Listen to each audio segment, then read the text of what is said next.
Welcome to this Car Pod. I'm Kenan. I'm Filippo. And today we're going to talk about cars. Again? My favorite subject. Let's get into it.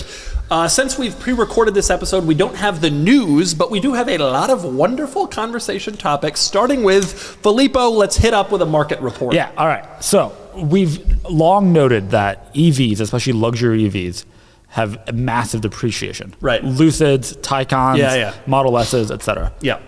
Where do they floor though? Like at what point, first of all, do they become so attractive that prices flatten out or go back up a little bit? Right, like, can you pull up a couple of recent ones? If we sold a Taycan Turbo, recently, with no reserve for 83 grand. Oh, yeah, man. that Crosstrova Turbo went S. for 79, 75 on that one. They're getting cheaper. They're getting cheap. What was a Turbo S in 2020? Right. What was yeah, that MSRP? 150? Something like that? Right, yeah, compared to the original stickers, We sold a Lucid Air for 70. Yeah. Fisker Oceans obviously are worth $12. So you want to know what the floor is? What's the floor? At what point does everybody do you become sufficiently attractive? I'm going to postulate something. Yeah. I think there is a floor. I think there's a floor too. And I don't think it's zero. I think Leafs are still 6. Trashy 2012 Leafs. i3s, which you've looked at, are still 12. Right, yeah, especially the extended range ones are like 15, 18. And so how is this ever going to get to that number? But counterpoint is that Model S's, early Model S's are 13. Why are i3s and early Model S's the same price? That's a great question. Really good I think because I think that early Model 3s are like the cheapest is in the 18s, but go to Model S.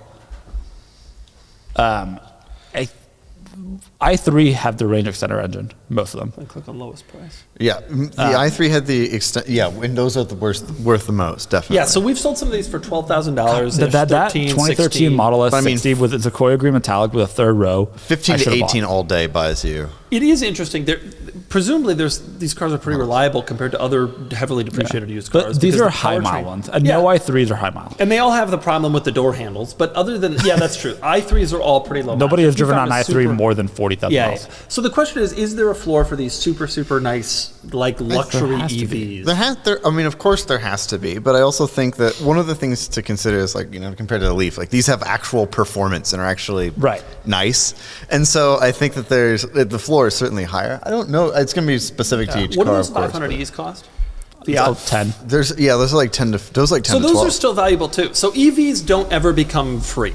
You'd think they would. I would think that a 2012 Nissan Leaf is a $9 car. Right. I'm not exaggerating. Somehow it's not. Could be, but I think because there comes a price point where for you're driving 5 miles a day. Why not? Right. You don't have to do oil changes. You can't. There's very little it's never going to be a maintenance. $1,000 car when it's relatively reliable. Right. Because one of the big things that the used car market values heavily is reliability. Yep. And there are problems with EVs. Like these Teslas have their issues, but the drivetrain is less problematic than most other $5,000 cars. Right. And so that's going to always be valuable. What is different is click on that 2013 Model S 60. That had 300 horsepower, something like that. Yeah, the 60s so, are Right, yeah. but like a Taycan Turbo S has 17 trillion horsepower and 0 to 60 in 2 seconds. Yeah, but it's still 75, 80 grand. Right, but once they get to 30, you're buying an incredibly fast, incredibly high performance car. Well, some of these are that. I mean, this P85D That's true. that sold for $19,000. Scroll. What's the horsepower on that? 691. Yes, 3.2 seconds 0 to 60. So 19 grand. All right, so 20 grand is the floor. It's possible. I mean, these Porsches have proven, the four-door Porsches have proven that they're going to depreciate like luxury cars and not like Porsches. And Panameras have proven that there is no floor, basically. I think that's kind true. of. I think Panameras are just going to keep depreciating like S-classes and all those other luxuries. And maybe that's true of Taycans, of Lucid Airs, of all of these. I think the other thing that's important to keep in mind, particularly with Teslas, a lot of the updates are done over the air. And so you're getting that kind of keeps it fresh. And so there's a certain point where you just not going to go any lower. Yeah, that's also true. And it helps keep it fresh. Plus, the car was pretty new when it came out, and so it feels pretty new. So, Kenan, at what price point will you buy a Taycan Turbo S? Yeah, what would or an RS e-tron have to be for me? That's a really great question. We were talking about the RS e-tron. I mean, for 30. I mean, in the 30s, that's 3 years. Well, I started looking just out of curiosity because we had a conversation about this recently. What are they? So ones with miles and an accident. I found one that somehow has 38,000 miles on it. For an Audi RS e-tron in GT. 2 years. That's pretty impressive. That's an RS e-tron GT. Yes, RS e-tron GT, and they want the list was like 57. Wow. So that tells you where it's going. And it has an accident. Yeah. So I mean, 38,000 miles will be the norm for those cars in here in a couple of years. Right. So most of them seem to have like 3,000 to 5,000 miles in the used market that I was looking at. So it's like, and they're like but those are like, even so, those are like 75, 80. And when you consider the original sticker price of that car, it's like, dang. And how attractive it is. It's gorgeous. All right, so are you going to buy?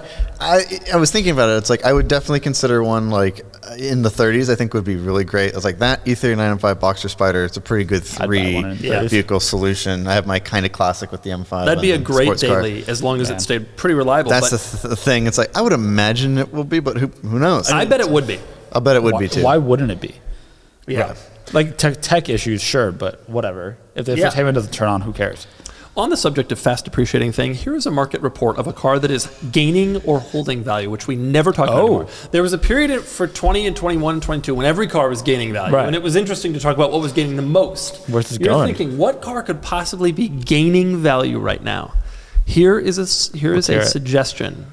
The very final 200 series Land Cruisers. Heritage Yes. 200 series. So for the 20 and 21 model year, Toyota came out with the Land Cruiser Heritage. You probably have to pull it up. We haven't sold a Heritage in a while. You probably have to pull it up on Google. Oh, fair. And 20 and 21 Heritage 200 series. I remember them. In 21 specifically, which was the final model year of the 200 series Land Cruiser, 21 specifically, they offered a third row. Yep. And the 3-row 2021 Heritage, I have a suspicion, will always be an expensive car. It will always be a desirable, expensive car. All right, it's all in 2022. This is a 21, but it doesn't have a third row. I think you're 100% right. And what Toyota has now, the new Land Cruiser, I think there's a lot of great benefits. I think it's a cool car, etc. It is not a continuation of the Land Cruiser. And just like any time when an automaker, when the last of something exists, a body-on-frame, V8, old school, naturally aspirated, hardcore, there will be guys who say, this was the end of the Land Cruiser in the United States. This was where it stopped. And they just happened to finish the product line with this special edition model that was limited production. Bronze and then they wheels. made it even more special in 21 by offering the third row. And I have a suspicion that this car goes down. I don't think it's going to outpace the S&P. I don't think it's going to be like but it will stay. But I think this will always be a desirable and valuable car for the rest of 100% time. agreed. Because think about the 07 100 series trucks. Remain desirable. Yes. Late 80 series trucks remain quite desirable. The collector's edition 80 series, yes. They all stay desirable. And this has even one more reason to stay desirable, which is they didn't replace it. Oh, well, that too. They never came out with another one. And so you're always going to be able to look and say, you want the last Land Cruiser? Yeah, there's that little one with the hybrid engine they came out with in 25. Right. But the last Land Cruiser, people are going to say aren't they still trading above MSRP? They're still trading around MSRP. Which is impressive for a car that came out 3 years ago. They're actually not all that rare. You know, it's funny because when I went looking for my 13 Land Cruiser, these were still new. And I had the chance to do it, and I was like, I guarantee this is the right move. It's going to be a smart buy. And I still think it would have held value better than my 13 Land Cruiser and all of its issues. It wouldn't have cost you $13,000. You know what isn't holding value, though? 200 series trucks otherwise. So pull up, we had one the other day, no sale for like 17. 200 series Land Cruiser, which has forever been like someday when it becomes cheaper, I'll trade up my 100 series. 2008 is the first year. Okay. They're now dipping into the teens and low 20s. And that is the other point I was going to make. Early 200 series Land Cruisers are now finally becoming replacements for 100 series trucks. However, based on my personal experience, and then what happened when I disclosed my personal experience, I think a late 100 is actually probably a better car. Wow. Really? Yeah. The 5.7 is a much better engine, the greatest engine ever put in a Land Cruiser, but it has issues. And even when I complained about my issues, and I got an enormous amount of blowback on the 200 series Land Cruiser forums, a lot of them admitted, they're pretty expensive to keep running. If you do the fixes, they're great. Yeah. But it's just like a BMW. Yeah, and it's like, well, the whole point of this truck is you don't have to do the fixes. And so if you put $8,000 into a 200 series, it's going to be bulletproof. Or you just buy a 100 series with that 4.7 that is just underpowered but runs forever. Yeah. And so a facelifted 100 series is a great looking truck. And specifically the final 2 model years. They facelifted it. They got some new colors, gray wheels, a little more power. Those are the ones to get. And I have a suspicion that the market will, over time, value the end of the 100 series better than any of the early 200s, just because these 100%. Are more maintenance intensive. And the whole point of a Land Cruiser is you don't want maintenance intensive. I think that's 100% right.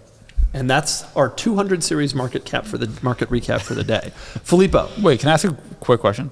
Are they calling the new Land Cruiser the 300? No, they're not. The 250. The LX. Really? Yeah. Because the LX 600 is a 300 the 300 is being sold in the US in the form of the LX, but the Enthusiast never really warmed up to it. And I can't blame them. Pull up an LX 600. I actually don't think it's that unattractive. I think that I think the LX 570 on its worst years was less attractive than the LX 600 today. Yeah, LX 600. We've sold a couple. We've sold a few. LX 600 would have been your better search term here. We sell approximately 1 trillion LX 470s. He's typing in the hole. Just click enter. Just click enter. I don't think it's going to work. I think it'll work. Yeah, there it is. I don't think that's that bad. I think that's a nice looking car. It is kind of nice looking, but I get why they haven't caught on. They're a little bit too... And they're too expensive. Right now, there's so much money. This is still 106. When I was looking for my new Sequoia, I thought about this because it actually fit all my requirements as well. And they're just too expensive. Like, I think the Sequoia is already too expensive at 82. These, the cheapest I could find was used for 100. And new ones are 120. And they are kind of prettier than a Sequoia. They definitely look better, but that's really kind of the only advantage. They're smaller inside. Look at that interior. It somehow, for some reason, the interior center stack of the LX 600 is atrocious. It's so old car bad. Yeah. It's bad. It's not But they're calling the new Land Cruiser the 250. The 250, yeah. So it's like a 50. It's like a half step. SUVs. Yeah. Filippo, you have an SUV topic I for do. us. On the opposite end, so Land Cruisers, off-road trucks. There's also some sporty SUVs, and the Macan market I find interesting. The Macan market is super interesting. Because we're still in the first generation of the Porsche Macan. The Macan People don't talk about this, but it's like the longest running single generation. They've done a great job of facelifting They have. it. And like keeping it modern, and nobody knows that it... This is 10 years, yeah? It came out in 15. Came out in 15, yeah. I assume the 25 model will be the new one. So, but that's 10 model years. What other manufacturer has pulled off a 10-year model run with no generational change? And made it desirable. Right, because people still buy them, and I can't blame them. It looks amazing. Also, you want to talk about used bargains? Yeah. Early Macans are unbelievable used bargains. And they're reliable. Everyone I talk to tells me that they're reliable. This one's 17.5. Can I give you a counterpoint, Go back to just the general ones, because to me, the big bargain is actually the turbo. Yeah, oh my God. Yeah, Wait, sorry, early turbo are 20 grand. You don't pay that much more. Yeah, they're 20 grand. Click on that. That's a serious car. That's a dual clutch. How much power does it have? That's a dual clutch with 400 horsepower. 400. Those were doing 0 to 60 in probably, I don't know, high fours. It's like a hot hatch, but it's an SUV. Yeah, but it's a Porsche, and it has dual clutch. And it looks identical to a new one. And it looks like a brand new one. No one would ever know you spent 21 and bought it from some dude in Colorado. Wow, that is such a compelling buy. Who lowered it. I love the way they drive too. They drive so great. They drive fantastic. Do they? I've never been in a Macan. Compared to a Q5. Only Carrera GT, right? I have been in 3 Porsches in my life. That's not a joke. Yeah. I've been in a Porsche Carrera GT. I've been in a Boxer Spider. Sam's Boxer Spider. What was the other one? I've been in our producer Sean's Cayman. But was the Carrera GT the first Porsche you ever ridden? Carrera GT is the first Porsche I've ever ridden. That is a Canon statement. You've never driven a Porsche. You should drive the Carrera GT then. Oh, I've driven a Cayman, but I will happily drive the Carrera GT. Just you would be unhappy. You'd be very unhappy driving. But I've never been in a Macan. But it seems great. I dropped the Carrera GT off at Steven, my detail guy, for detailing, and he had to move it. And I was like, all right, here's the deal. Get in. We have a long conversation to have, and I'm going to have to show you how this works for the clutch, because it's such a disaster. You would never be able to figure it out. It's not a disaster. It's just conventional driving methodology is what's the disaster. You can drive it conventionally. You'll just eventually wear out the clutch, which is expensive. But Porsche Macans. How did they pull it off? I'm trying to think of other cars that have had a long They facelifted model it well. run. Didn't the Q5 also have the same situation? Every single Audi has been around for 12 years. The Q7 is in its second generation since 2017. It came out in 2017. Somehow. In the hottest segment known to man. Yeah. But the Macan has pulled it off. Honestly, the Cayenne, second gen Cayenne, also pulled it off. Yeah. Now in the third gen. But the 958 you're talking The thing is, though, when you say these redesigns are redesigns, even though they don't look it. This is one of my biggest problems with Volkswagen. It's on the same exact. No, Porsche, the Macan is not a redesign. All right. The Cayenne the Q7 was at one point. Well, the Cayenne was this year. Yeah. 2024. Yeah, that's right. And it came out in 2012. It came out for the 11 model year. Porsche pulled it off, though. Credit to them. Porsche and Audi have done that. But it makes early ones a deal. facelifting. Because early Cayennes are also 15 to 20. Yeah. Also, early second gen Cayennes. Which also early first gen Cayennes are free. A random person on the street would think you bought a new car, just like Can you pull up some Cayennes? Because that's not a bad idea. Oh, you're thinking about getting a Cayenne? No, because I want third row. But He's going to get a Yenny. Manual ones still desirable. The early second gen V6 manual ones are such a rare. And the diesel ones are kind of desirable. Yeah. But so S hybrid. Why do I not own a Cayenne S hybrid? The S hybrid is actually the one to get. So here's an interesting story. When I worked at Porsche, I'm going out today. When I worked at Porsche, I was working there when we came out with this Cayenne, and it was the hottest car on the planet. They were all getting exported overseas. Everybody wanted one. They were backed up like crazy at dealers, except for the hybrid. And so when we had a dealer who was desperate for a Cayenne, who had a customer, whatever, and they couldn't find it, we would give them a hybrid.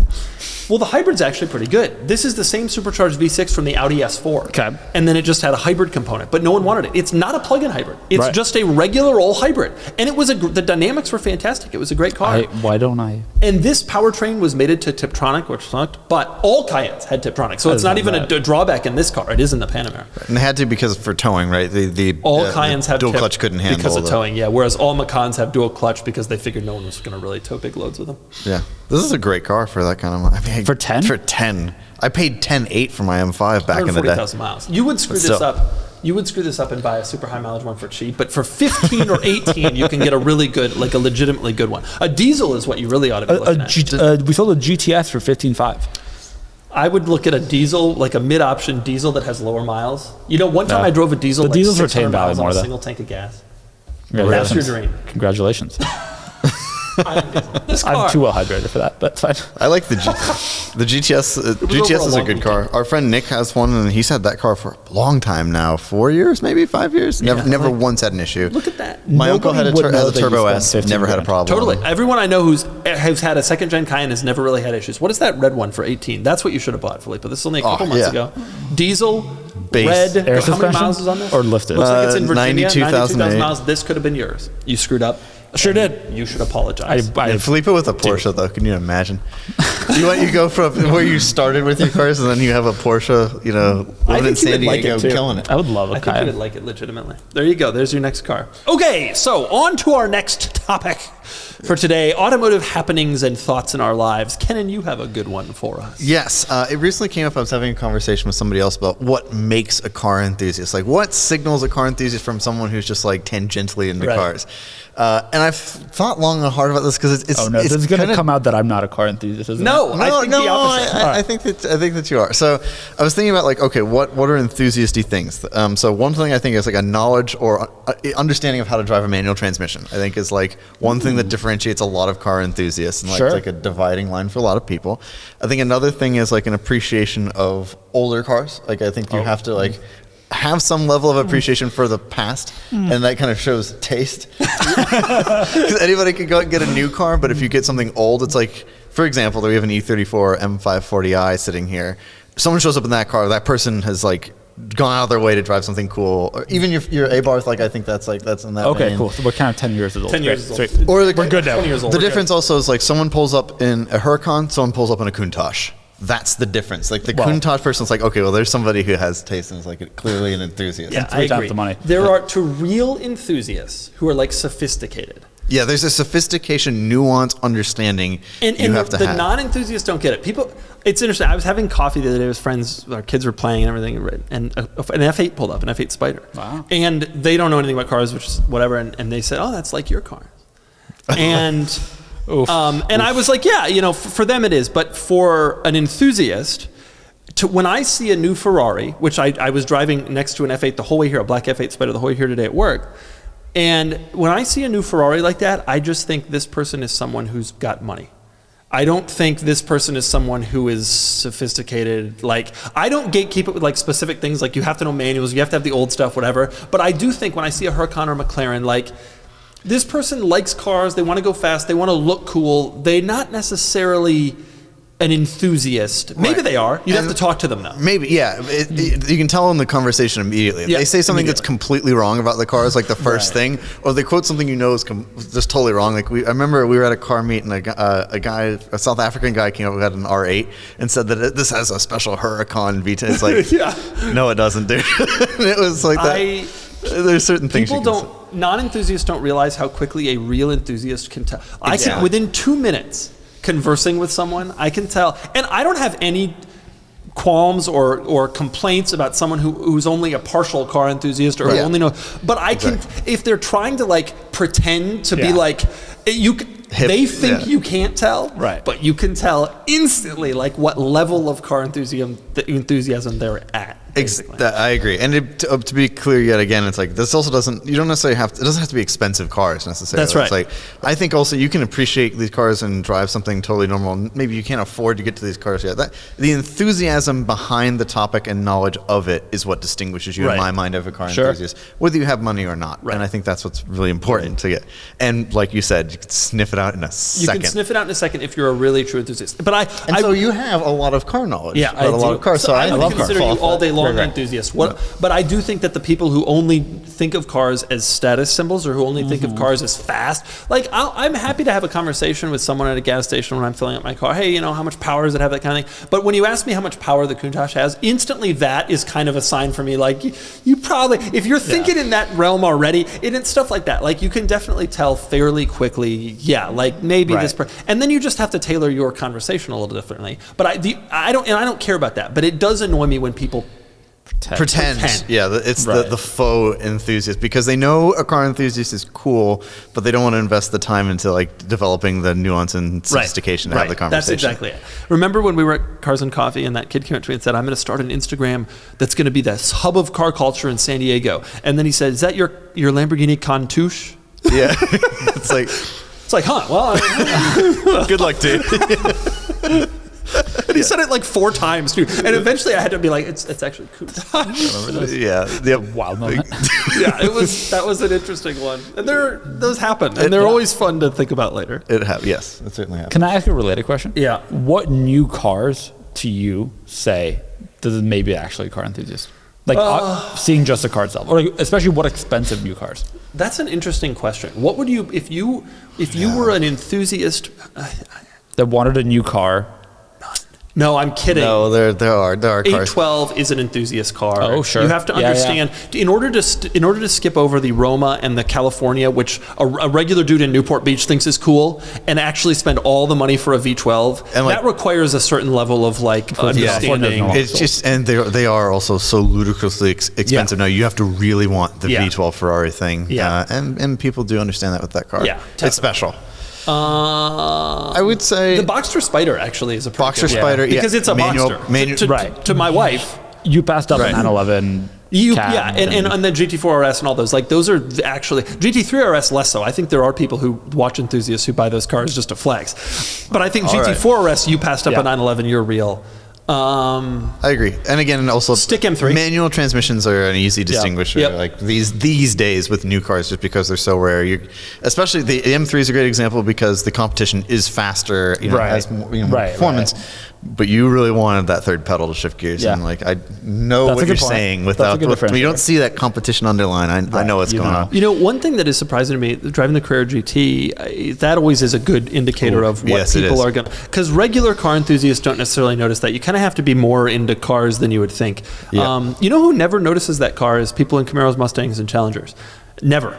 And those are enthusiasts to a degree, but I guess maybe there's not a crossover or whatever. I wouldn't consider someone who buys a Mustang, Camaro, Challenger not to be an enthusiast necessarily. Certainly a lot of people who do are. But I just can't imagine like not knowing that it's a Carrera GT if you claim to be into cars, like, but that's kind of that level of enthusiast. That's like there's a lot of levels. But it's a supercar. It's like it's a real.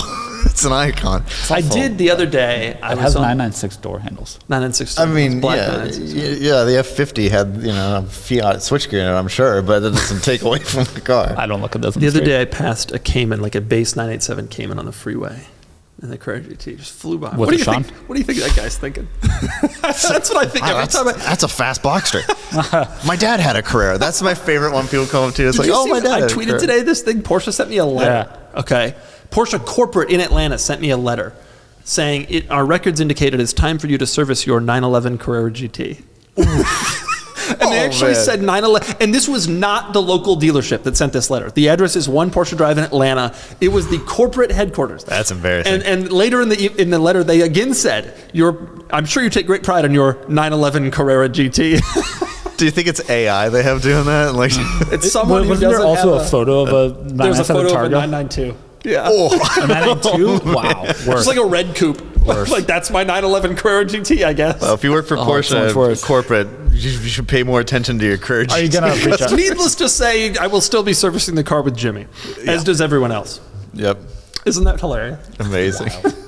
I remember when I worked at Porsche one time, we sent out a letter to customers imploring them to, it was some sort of promotional letter, and the guys who had written the letter in that department didn't know much about cars and were new to Porsche, and they had written in the letter like, here you can get this much off your new Boxster, and they spelled it Boxter, Boxster. Oof. That's Porsche's official communication, right? I feel like Porsche's a brand that like you should be an enthusiast. Like I'm surprised that was overlooked. When I worked there, most people were. Yeah. Truthfully, almost even in weird departments that didn't really touch the cars. I think to a degree that brand seems to still attract like real car enthusiasts work there, and like.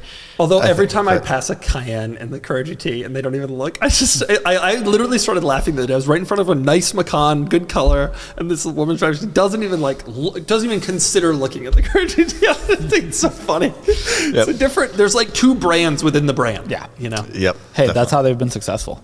Yeah, that is, and they've been very absolutely. successful.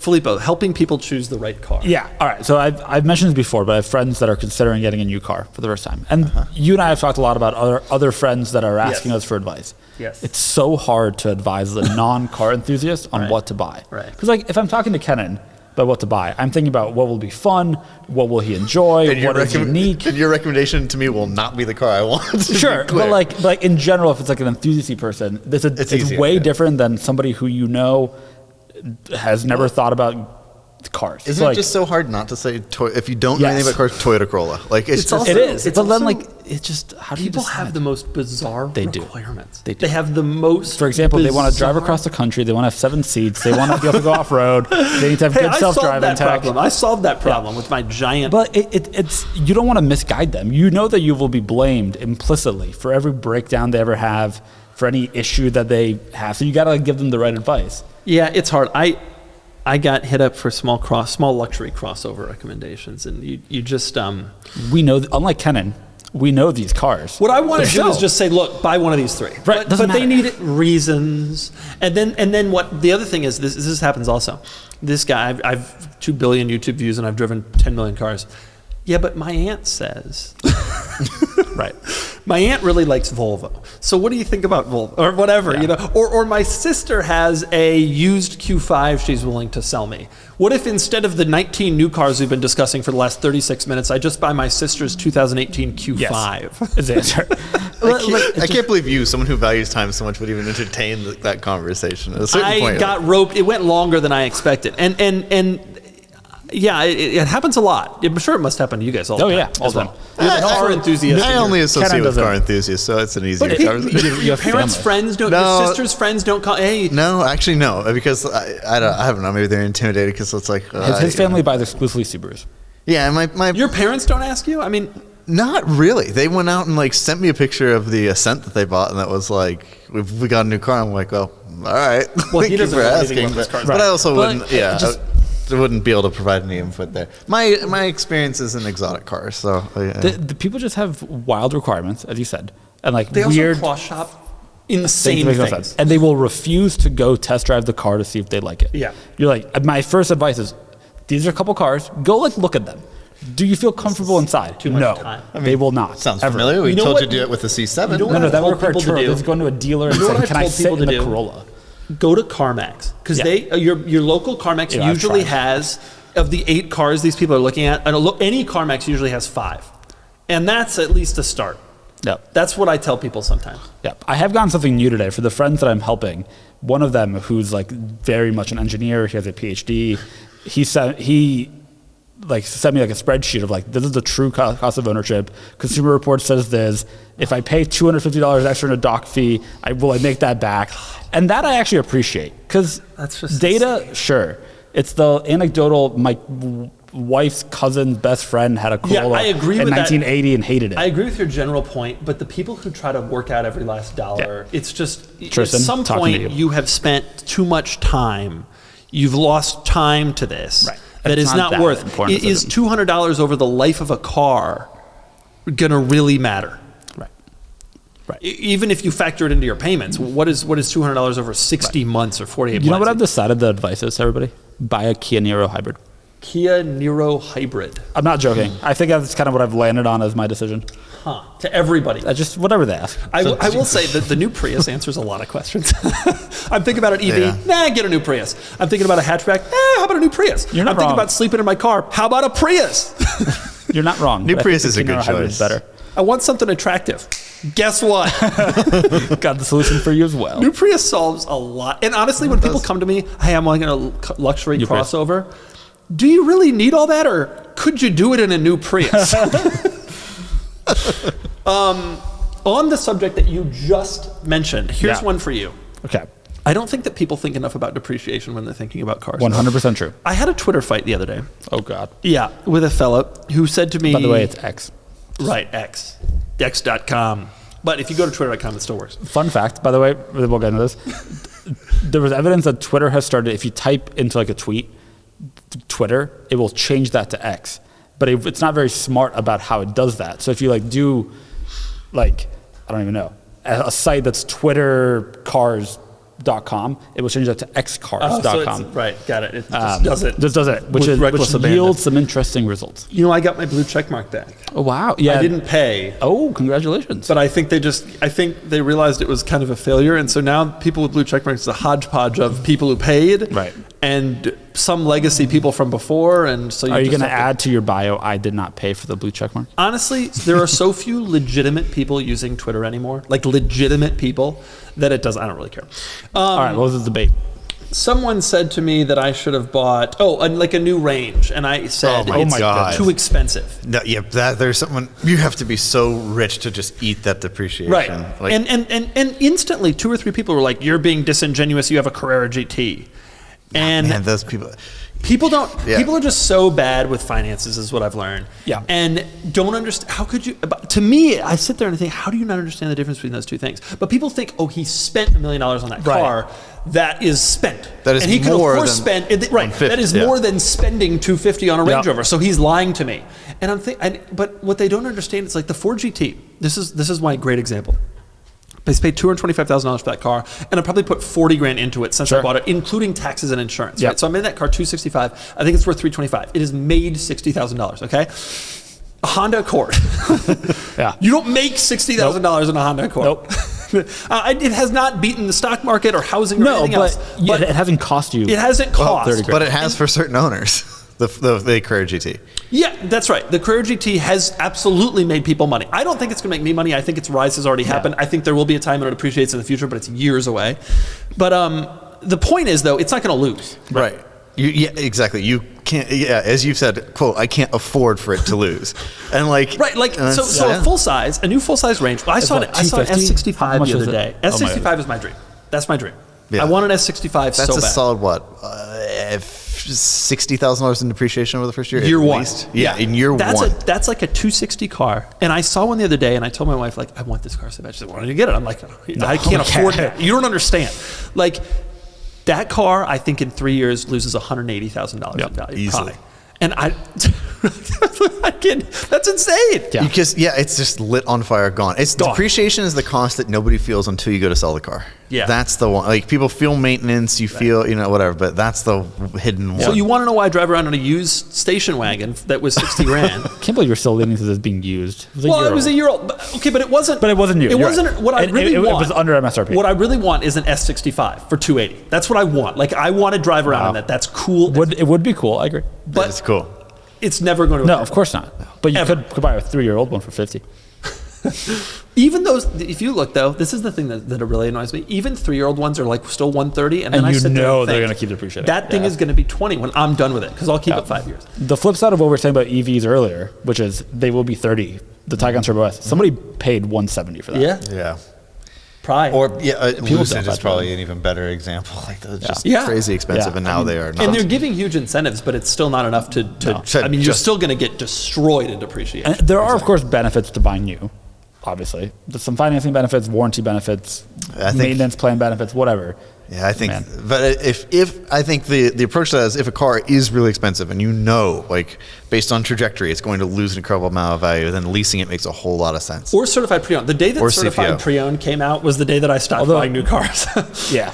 Like I love it. I think it's the greatest thing. Too much of a premium for me relative to right.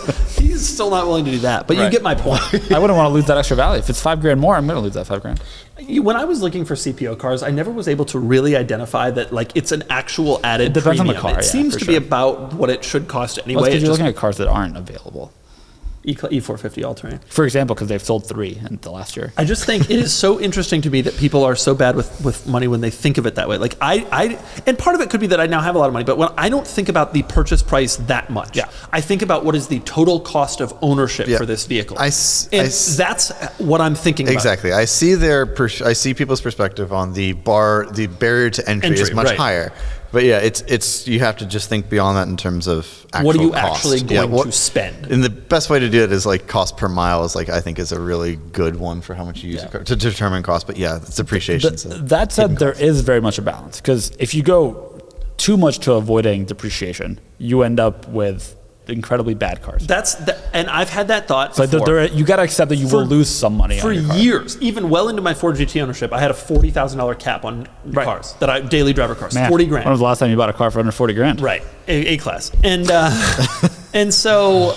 But that at this point, $40,000 that hit me. Like I want newer stuff. I want to be more comfortable. I want to lower my car. I just want, my kids. I'm driving around. I don't want to deal with all that safety. And it became 65. And we also have had 3 years of cars not depreciating. The other thing, not an S65. An S65 will forever depreciate. A Panamera will forever depreciate. There was someone who commented like a Corolla when I sold my Land Cruiser. It's the most recent comment in my Land Cruiser listing. Some guy's like, I sold it for like 35. Yeah. And some guy's like, didn't you? Yeah, click on that and then go down to the comments. The most recent comment is like, didn't Doug pay a lot more for this just a couple years ago? Yeah. That's how cars work. It's funny to me, but I think there's a lot of people, there's a younger contingent of human beings who, from like 18 to 23, did not experience automotive depreciation and thinks that's the norm. Yeah. And did I pay a lot more for it? Yes. That's how this has gone historically. Yep. I can't believe for such it was such a short period of time where depreciation didn't happen. I mean, but crazy short, but people forget. Just think about 08, 09, like recessions. People come right back to doing the same bad habits they had when you have 2 or 3 years. The incredibly short memories. Yes, for sure. I am thinking, like the friends that I'm helping buy a car, they're looking at like 1 or 3 year old cars, and they've noticed that a new Corolla basically the same as a 2-year-old Corolla. There just like aren't that many for sale, and that means that prices aren't that different, which is true for a subset of cars. Yeah. Not for luxury cars, which depreciate rapidly. But for some cars, I get it. I don't begrudge them looking at a new Corolla instead of spending especially if they're $2,000 less for a long period of time. But I think, which also adds some confusion there. Yeah. Right. I am surprised. I just am surprised because like I remember, much older people saying, "Oh, second you're driving off the lot for 10%." That apparently is out of people's minds now. It's going to get back in their minds when they have $1,400 payments on pickup trucks. I know. And everybody has. They're going to realize how negative equity. 7-year loans and that's going to all come back to haunt these. If people aren't thinking about that, and clearly they're not, because this comes up every time I make a comment like this. You can't afford it. What are you talking about? You're lying. I think about it in my opinion, it's a smarter way, and it's a more long-term way than just what's the cost. How much is this going to cost me per month? That's not how you should be thinking. A year ago, so in the spring of 2023, markets at car value started collapsing a little bit for some cars. Yeah. The number of people that came in, submitted their car. Yeah. We gave them the current market value. Yep. And they're like, I can't do that. We think the truck is worth 45. They still owe 70 on it. Yeah. And I'm sorry. Right. Your only bet here is to wait another 10 years. Yeah. And then you'll reach a floor and you will have hit it off. But that's exactly right. I can't imagine. So much underwater. And also we had a lot of people in that time saying, I'm just going to wait until the market improves. Oh man, another gigantic mistake. I'm just going to wait until the market improves. And it's like, okay, good luck, sir. Yeah. Like spring of 23, like give me 6 more months, everything's going to turn around. This thing will be worth more. No. Especially and your guess Model what? 3. It in fact was not. Okay, next up, I want to move on to our question and answer segment, questions and answers. Now remember, you can ask us questions if you go to the communities tab on carsandbids.com, and we will answer your questions. This week, we've pre-recorded this podcast, so the questions are not a couple days old. We went to some other questions. Still and good answers. questions. It doesn't matter. The point is, we got a bunch of questions, and they are still great. And I'm just going to go right down the list. I love them all. All right, let's do it. Right. Starting with Saziz 1022. Okay. I noticed Marques Brownlee from MKBHD references you a lot, and he seems to be a fan. He even mentioned he was selling his Tesla Model S Plaid on Cars at Bids, which he did do, and he got good money for it, and we were happy to have it. Have you ever thought of doing a collaboration with him, since he is now also reviewing cars on the Autofocus channel, or do you see him as a competitor? Okay. Marques does car reviews now, and he's great. They're excellent. He mainly does reviews on like the hottest tech, newest electric cars, which makes sense to go along with his channel. I was on his podcast. I did a collab with him once. I went on his podcast, and I would love to do another collab. We obviously live on completely different sides of the country, but this was essentially a collab. He sold this car with us, and it disclosed it and did a video on it, and it did really well for us. It got over 400,000 views. He did really well on the sale price. Everyone was happy. The reason I pulled this question is because the question is, do you see him as a competitor? I want to be very clear. I do not see any of these people as a competitor. Wow, where is this going? Let's make some news. Let's go.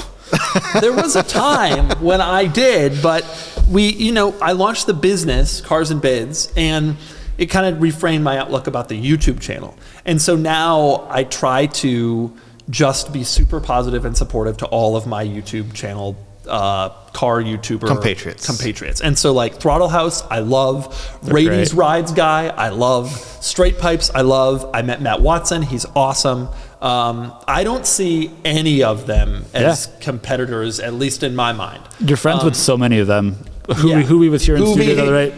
Throttle House stopped by to say hi. Throttle House was here the other day. Like, Robert Dunn, Aging Wheels, we love. There is, and I haven't met them all, I admit. I don't know them all, but the ones I do know, I just want to be supportive and helpful. And even if it comes at the personal expense of some of my own views and some of my own revenue, we're in a different position than we were a couple years ago, where I would be upset if I saw someone get a video out 20 minutes before me or a day before me or whatever. Like,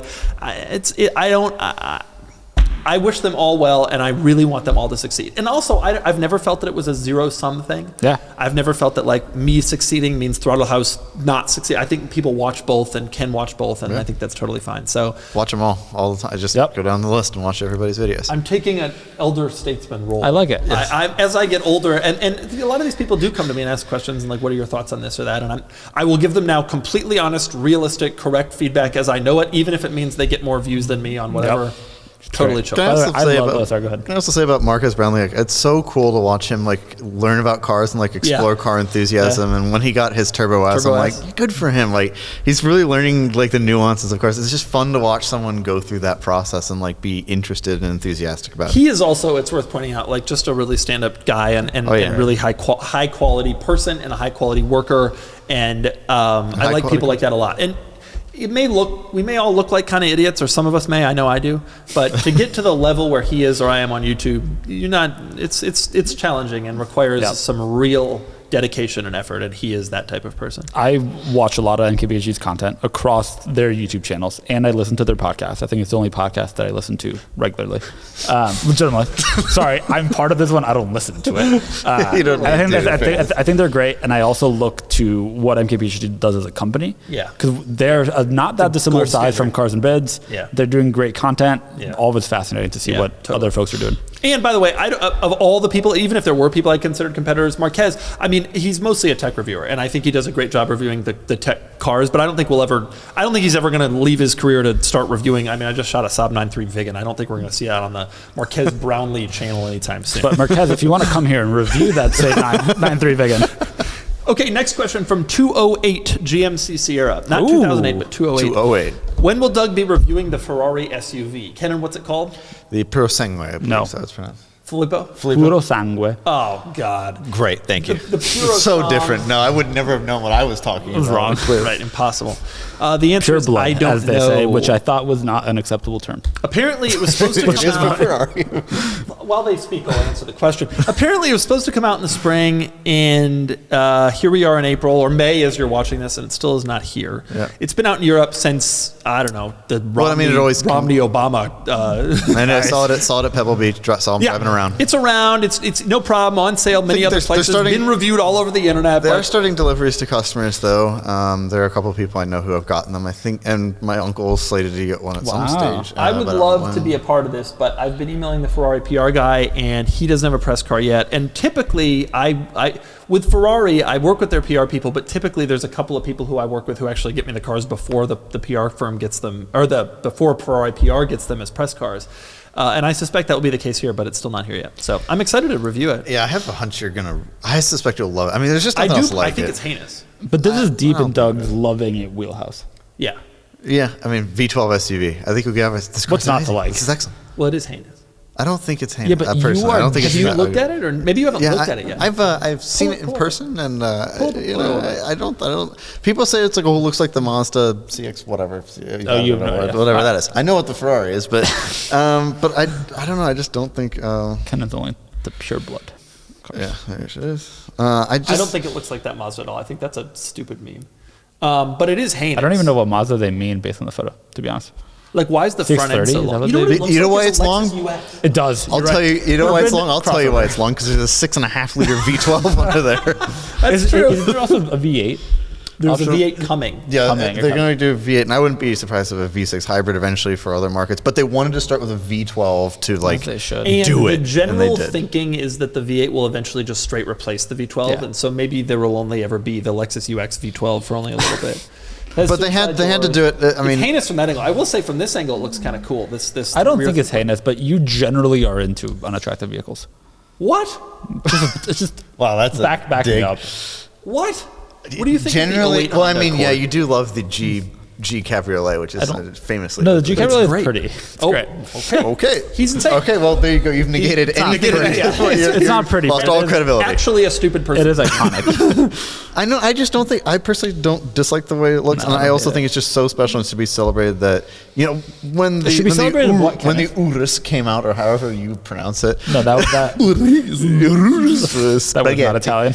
I think when that car came out, like if they had imagine if they put a V10 in that thing, like Lamborghini had done like a core competency engine for that. Ferrari decided to do that with them, put a 12-cylinder engine in an SUV. I know, it's cool, and I think it's cool. going to And be amazing to drive, and I bet it will make all the other ones feel like trucks. But Look at that in the I do, snow. To an extent, despite the fact that they named it Pure Blood, I to an extent do Dumb find it a name, little yeah. bit inappropriate that Ferrari's created an SUV.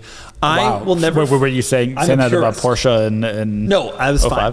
05? Every time I think about the Puro Sangue, I'm reminded of one of my all-time favorite automotive industry stories, which is the following: Sergio Marchionne. Do you know this story? Of course. Okay, Sergio Marchionne was the head of FCA, Fiat Chrysler and Ferrari, and the whole umbrella of brands. He was a really gifted executive. Also loved sweaters. Always wore sweaters. And they interviewed him. This was 10 years ago.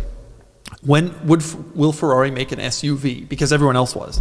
And he said, over my dead body will Ferrari make an SUV. Well. A few years later, he died.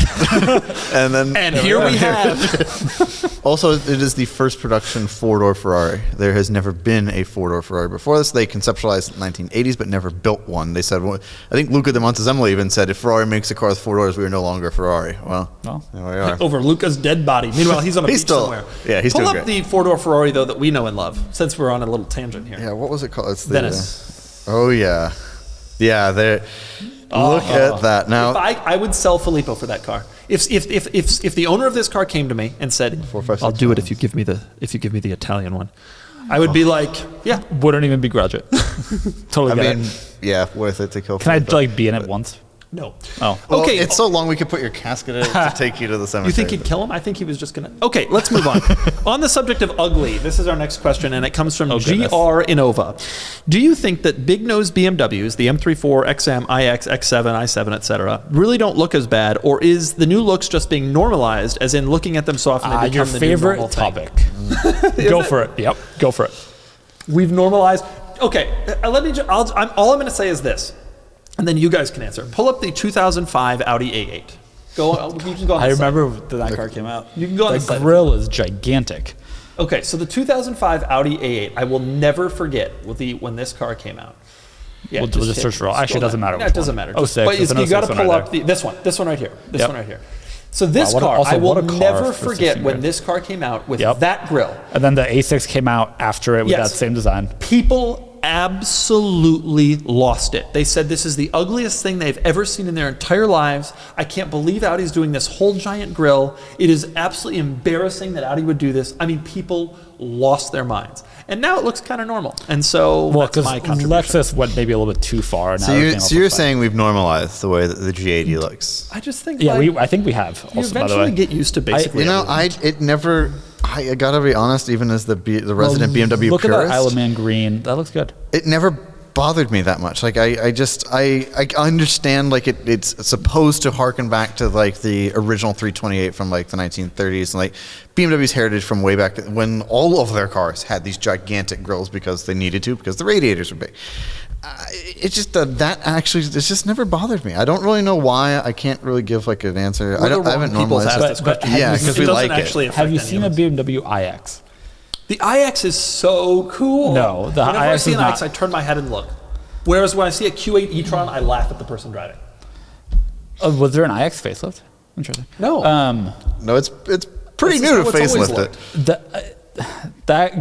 I don't like the texturing on the grill. You know that grill is self-healing. Yeah. You're sitting over here complaining. The grill's self-healing. Probably can hear you. It probably can hear you right now. And it's self-healing any mean things you have to say about it. I thought you were going to go in the direction of everybody hates how all new cars look, and then it grows on them, which is actually your favorite topic. Feeds into is it normalized? And I think for a lot of BMW designs it becomes normalized. But like E60 M5 is the example I always go to. That car came out and everybody said it was hideous. Yeah, hideous. Now a BMW E60 M5 Looks so good. Looks Now, same the clean cannot be one said looks for the 7 Series. awesome. The E65 never really did seem to hit its stride. The 745. Look at that white one. That is the coolest looking car. Still Look at looks that. so Now, granted, modern. aftermarket grills and stuff, but like Chris that's Bangle pretty- was a hero. As agree my with friend Luke says, Chris Bangle was a genius. He may have been.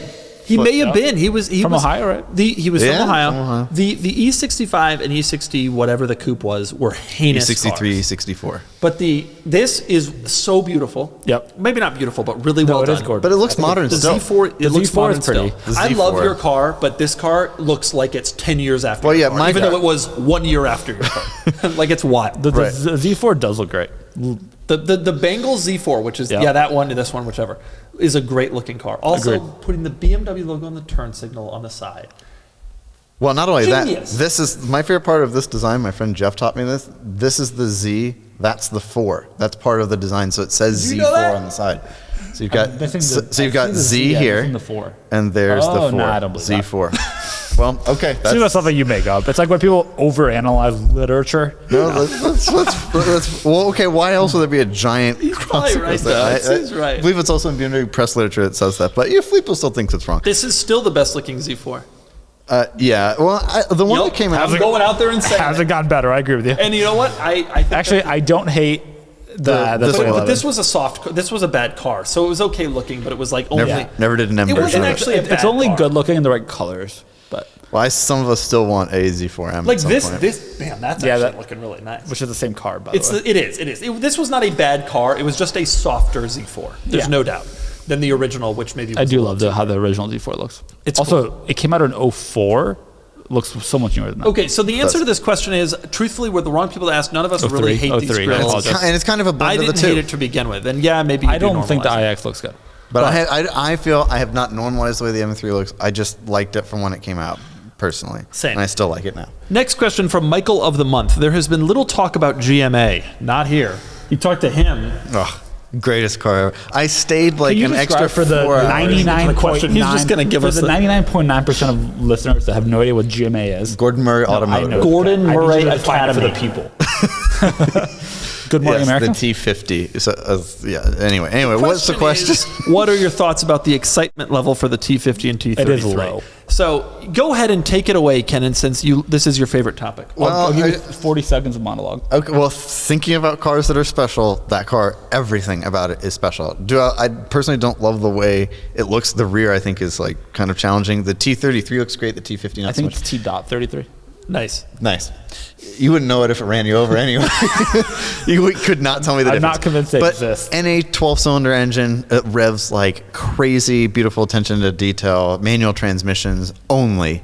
I think it's just an incredibly special car. Granted, is it from a mainstream manufacturer? No, because it's from Gordon Murray Academy. But I think that the fact that car can be made and exist is unbelievable. Don't forget, when McLaren came out with the F1, they only built race cars, really, and then they came out with the F1. I'm not saying that Gordon Murray Automotive turns into that, but that is obviously the comparison is there. A T.5. Because you don't know what it looks like. I don't know what it looks like. That's correct. To be totally honest. Like, I know what it is, but I do not know what it looks like.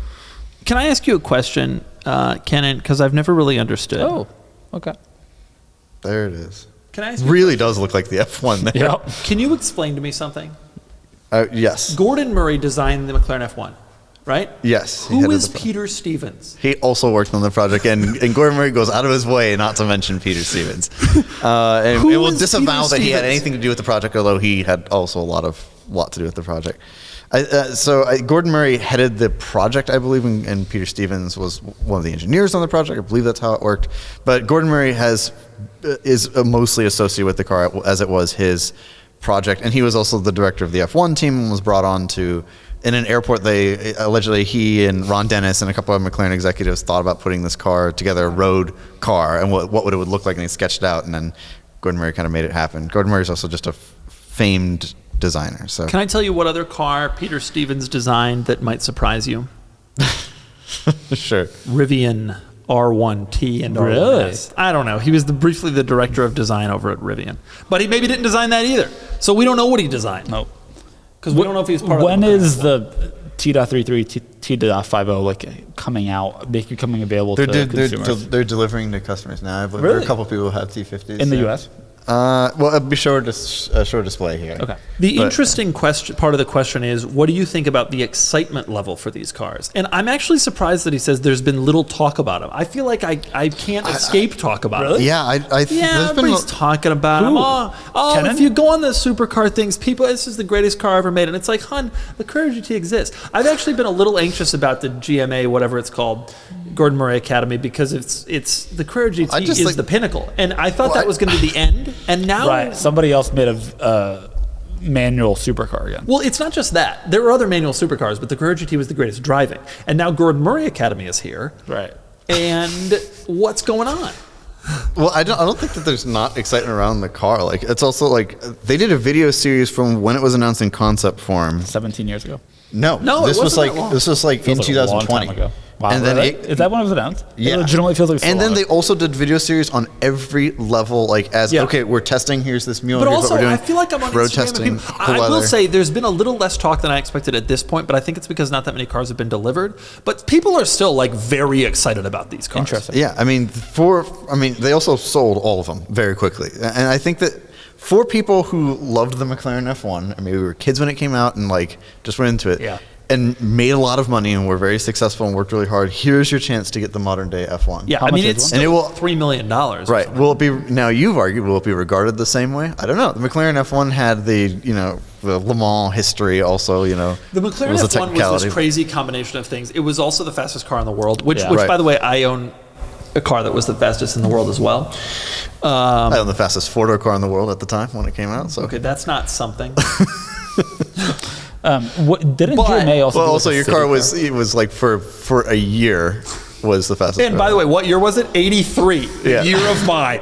So you drove that thing around in 83, and you were the fastest car in the world, a lot faster than all the Toyota Starlets. Nice. This was entirely due to emissions such, but I don't care about that. It was the fastest car in the world. But the McLaren was the F1. The thing about the F1 that was so special was it was the Le Mans winning, fastest car in the world, tremendously exclusive. It was always going to be really desirable.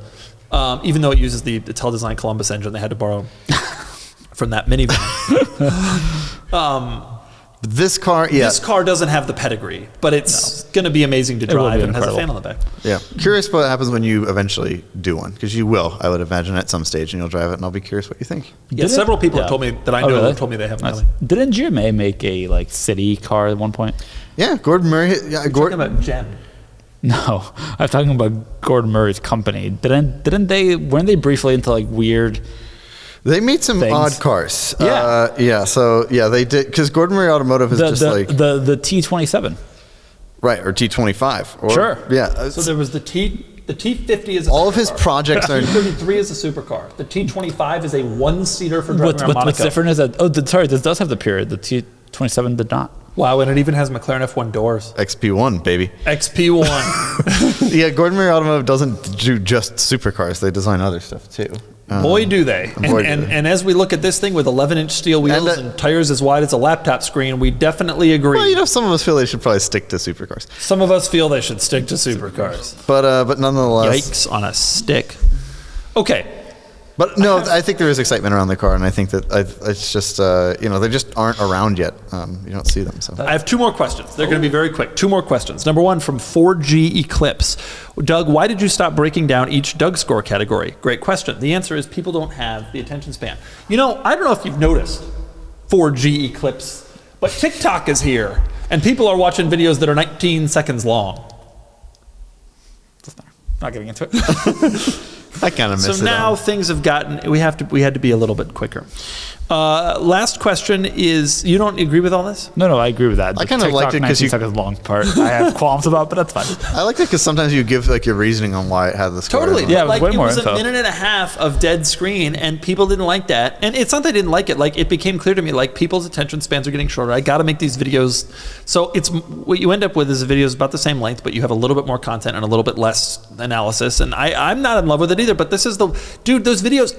25 minutes is so hard to get away with anymore. Videos are 4 seconds long now. He watches TikTok. He'll sit there on his phone when he wakes up, scroll. He's for 2 hours. Daily. Yep. Okay, our final question here from Math04. What do you guys think of the value of the Bentley Bentayga? 17 models are now selling in the 60s and 70s. Is it a good buy or just an overpriced Q7? It is not just an overpriced Q7. It has a twin turbocharged W12, the greatest powertrain ever put into an automobile. If you are looking for a luxury SUV for $70,000, consider one. Add it to your list when people ask you. No, there's no way that they're reliable. Can you imagine him recommending a Bentayga to somebody? What would it take? There is no way they're reliable, right? W12, although the W12 doesn't have that many problems. I don't think the engine's not what's reliable. I think that the parts cost and serviceability is just expensive. Right. I don't know many Bentleys. I don't know Bentley specialists in general, but like you can't imagine like people working on Continental T's are also working on Bentaygas. Like you have to take it to the dealer. The W12, of course, the Bentayga was then available with the V8. Which you don't want. You want a 12. And the ones in the 60s and 70s are the early ones, which were all 12s. I've always loved the Bentayga. I've always thought it was incredibly cool. When it first came out, I wanted one desperately. And then, but it was too expensive. And so I figured I would just get one when it became used. And now I'm afraid of it. But $70,000 for a W12. Yeah. Yeah, that's pretty amazing. This was 92. Oh, 70. Yeah, it's so cool. It's just so appealing and so truly cool. So cool. Is so good. It is good, and in an SUV, it would be cool. Wouldn't recommend it though. Terrifying vehicle, and you have a Master Spider as a safe search. Of course, it is only safe search. Like 20 times a day. No, I wouldn't. It's not an overpriced Q7, but I don't necessarily consider it to be a good buy either, considering that it could blow up at any moment. But it's so cool. Will. So cool though. It is so cool. You should get one. No. Okay. That's all. That's all we have for today. Anything else? Any parting words? Filippo's getting a Cayenne diesel. Goodbye, everyone. Goodbye.